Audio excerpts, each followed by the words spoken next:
By mid-1944, the Allied bombing campaign targeting Nazi-controlled Romanian oil refineries had become one of the bloodiest air operations of World War II. The US 15th Air Force, flying from bases in Italy, sent massive formations of B-17 Flying Fortresses and B-24 Liberators deep over the Balkans. These missions were vital. Romania's oil fueled the German war machine, yet the price was staggering. Nearly half the bomber fleet was lost, 350 aircraft shot down, many crashing behind enemy lines. Hundreds of American airmen parachuted into hostile terrain, scattered and alone. Officially, they were declared missing, presumed dead. Families at home received the dreaded telegrams. The War Department had written them off. Yet far from the front lines, in the rugged and remote mountains of western Serbia, a different story was unfolding, one of survival against all odds. Hundreds of downed airmen, officially listed as missing or dead, were very much alive, shielded by local Serbian peasants and the guerrilla fighters known as the Chetniks. Led by General Draža Mihailović, this royalist resistance movement fought quietly but fiercely against the Axis occupation. The villagers risked their lives daily. German patrols prowled the forests, and bounties turned neighbors into potential executioners. Still, the peasants hid, fed, and nursed the airmen, sharing their meager food and shelter. Thousands of miles away, in the corridors of power in Washington, a letter changed the fate of these men. Mirjana Vujnović, working at the Yugoslav embassy, had fled the war-torn streets of Belgrade years earlier. Now she sent urgent word. Hundreds of American airmen were alive and hidden in Serbian mountains. Her husband, George Vujnović, an officer in the Office of Strategic Services, the OSS, received the message.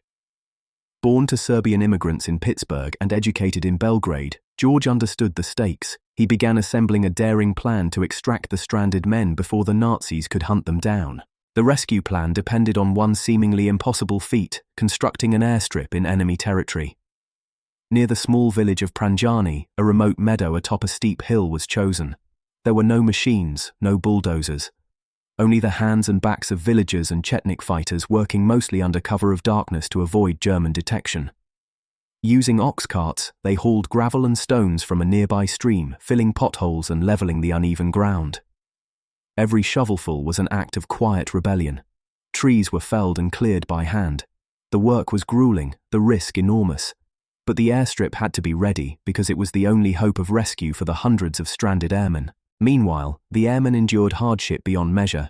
Injured and exhausted, they huddled in barns, caves, and hidden homes, surviving on the generosity of villagers who shared what little they had.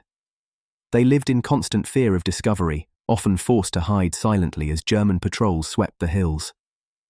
For many, the prospect of rescue was a distant hope, a fragile thread keeping their spirits alive. On the night of August 9, 1944, the sound of engines broke the silence. C-47 transport planes appeared over Pranjani's hidden airstrip, their black silhouettes outlined against the stars. One by one, the planes attempted the perilous landing on the narrow hand-built strip bordered by trees and cliffs. The first attempt faltered. The plane touched down too far along the runway and was forced to pull up, but the second pilot pressed on. The plane scraped the ground, nearly tipping, but somehow stayed aloft.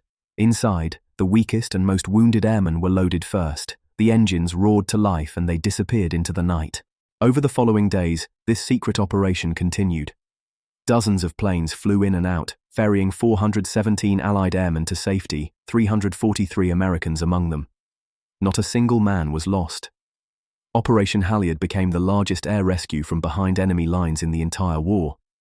For many, it was a miraculous second chance at life, made possible by bravery, sacrifice, and the unbreakable bond between strangers in the darkest of times.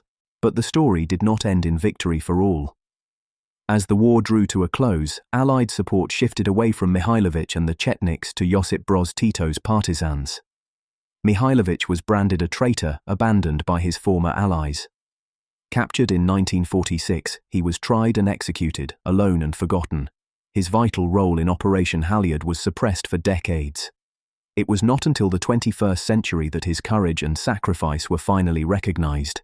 Today, the operation stands as a powerful testament to the enduring spirit of those who risked everything to save others.